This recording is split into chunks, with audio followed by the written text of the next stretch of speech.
Hello दोस्तों, देश की नई संसद सेंट्रल विस्टा की बिल्डिंग के ऊपर भारत का राष्ट्र चिन्ह अशोक स्तंभ का अनावरण प्रधानमंत्री जी के द्वारा हुआ।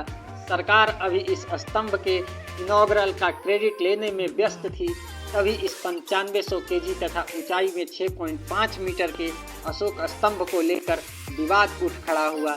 तो दोस्तों, यहाँ हम आपको बता दें कि जब 1950 में अशोक चक्र को भारत का राष्ट्रीय प्रतीक चुना गया तो इसके पीछे सबसे बड़ी वजह थी कि यह किसी भी बहुसंख्यक धर्म का सिंबल नहीं था, बल्कि दुनिया भर में शांति के रूप में प्रसारित धर्म बौद्ध धर्म का सिंबल था, जिनमें 4 सिंह चारों दिशाओं में शांति का उपदेश दे रहे थे। और विवाद यहीं से शुरू हुआ।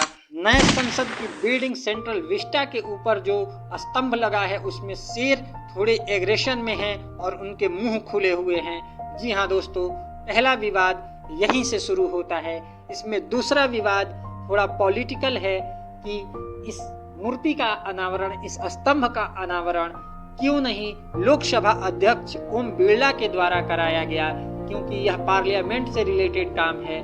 और दोस्तों, तीसरा विवाद बौद्ध धर्म और कुछ दलित विचारकों, कुछ लेफ्ट एक्सट्रीमिस्ट द्वारा, जिनमें साफ साफ कहा गया कि पूजा पद्धति का लोकतंत्र के मंदिर में प्रयोग करके नरेंद्र मोदी या प्रधानमंत्री जी भारत के लोकतंत्र को भगवाकरण या उसका हिंदुत्वकरण कर रहे हैं।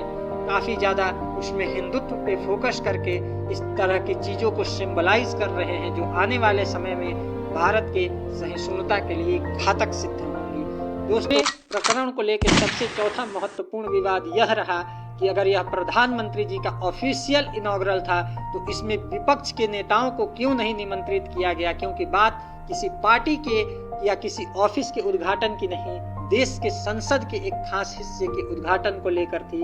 विपक्ष ने कहा कि इसमें हमें नजरअंदाज किया गया।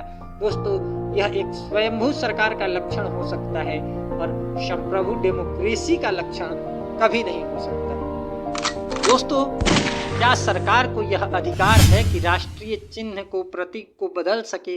तो इस संदर्भ में एक कानून है, राष्ट्रीय चिन्ह दुरुपयोग की रोकथाम एक्ट अधिनियम 2005, जिसे इंडियन नेशनल इम्बल एक्ट 2005 कहा जाता है। दोस्तों, उसमें साफ साफ कहा गया है कि यह एक लोकतंत्र से जुड़ा प्रतीक है और सभी प्रतीकों में सरकार थोड़ा बहुत परिवर्तन कर सकती है, पर पूरी तरह से बदल नहीं सकती। अब दोस्तों, सरकार अपने जगह पे अड़िग खड़ी है और वहीं कुछ लोगों का यह मानना है कि सरकार मेजॉरिटी में होने की वजह से एक मेजोरिटेरियन डेमोक्रेसी की तरफ बढ़ रही है।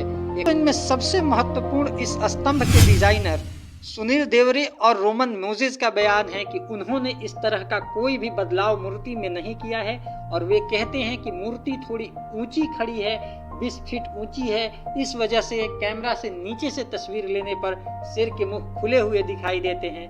और दोस्तों, हम आपको चलते चलते बता दें कि सेंट्रल विस्टा प्रोजेक्ट अपने प्रारंभ से ही विवादों में रहा है। कभी सुप्रीम कोर्ट ने इस पे आपत्ति जताई तो कभी हाई कोर्ट ने, और बहरहाल सेंट्रल विस्टा प्रोजेक्ट अपने अंतिम चरण में भी है और एक और नया विवाद उसके साथ जुड़ गया है। दोस्तों, हम आपको यह बता दें कि इस पूरे प्रोजेक्ट के डिजाइनर विमल पटेल हैं, इसके आर्किटेक्ट जिन्होंने काशी विश्वनाथ कॉरिडोर पे भी काम किया था, साबरमती प्रोजेक्ट पे भी उन्होंने काम किया है। दोस्तों, आपको हमारा यह वीडियो कैसा लगा हमें जरूर बताएं। ऐसे और रोचक जानकारी के लिए हमारे चैनल को लाइक एंड सब्सक्राइब करें। और दोस्तों, मिलते हैं अगले वीडियो में। Thank you.